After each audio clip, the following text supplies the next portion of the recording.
Welcome back. The race to become the next Prime Minister of the UK enters a decisive round today, as the Tory MPs will vote the final two candidates who will then face a vote from party members. In the fourth round of voting, Rishi Sunak led the charts with 118 votes, followed by Conservative MP Penny Mordaunt with 92 votes and Foreign Secretary Liz Truss with 86 votes.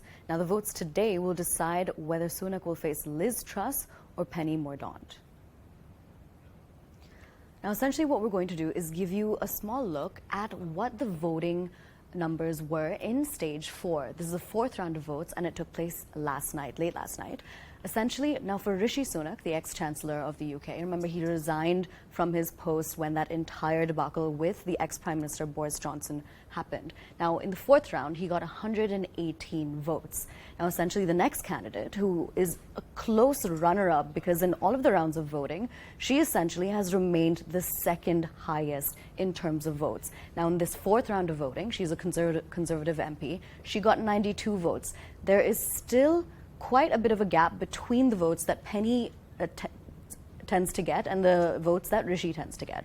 Now, third, you have UK's Foreign Secretary. That is Liz Truss. Now, in the fourth round of voting, she essentially got 86 votes. Now, I think it's important to mention that in this particular round of voting, Rishi, his votes went up by about 3, while Penny's votes went up by about 10, close to 10.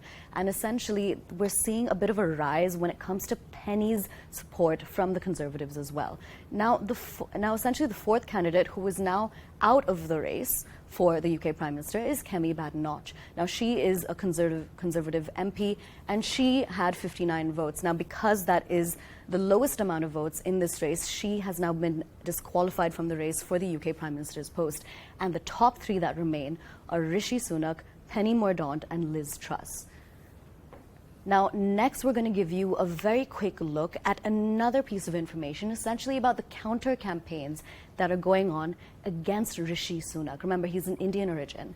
Now, offensives are essentially being done by heavyweight Sajid Javid and Sir Ian Duncan Smith and Lord Agnew as well. Now, Sajid Javid was actually part of the race for the UK Prime Ministership, but he didn't get enough votes. This was in the first or second round of voting, and he was taken out of the race as well. Now, Rishi Sunak has essentially also been attacked over his economic policy when he was Chancellor. This is another thing that's going on against him. Now, Boris Johnson's reported essentially, so Boris Johnson, the ex-Prime Minister of the UK, he apparently is not supporting Rishi Sunak. He is instead supporting Liz Truss, the UK Foreign Secretary. Now, another thing that's going on against Rishi Sunak is the Daily Mail's aggressive counter-campaign. Now, the Daily Mail is essentially a digital newspaper that constantly leads campaigns against people who may not essentially be who they want to be in power. I remember during the entire Meghan Markle debacle, the Daily Mail also went with an aggressive campaign against her as well. Now, back to essentially what Rishi Sunak, the counter-campaigns against him, the Sunday Telegraph brand Sunak as a schoolboy, a liar, and untrustworthy. These essentially are the things that are going against Rishi Sunak. Now, let's listen in to what my colleague Sanjay Suri had to say about the race for the UK Prime Minister's post. So we are into the last round now of the first stage of the process to elect a new Conservative leader and therefore Prime Minister. 3 candidates left in the race: Rishi Sunak, the front-runner by far, Penny Mordaunt and Liz Truss. Rishi Sunak almost certainly is one. The race now is between Penny Mordaunt and Liz Truss to see who takes him on. That will be followed then by the second stage of the election process, when the voting will be thrown open to 160,000 Conservative Party members. They will then decide over the next few weeks which of the two should be Prime Minister, and that will be decided by a mostly postal ballot. The question now is whether Rishi Sunak can consolidate his gains among the MPs to support from among the Conservative Party members.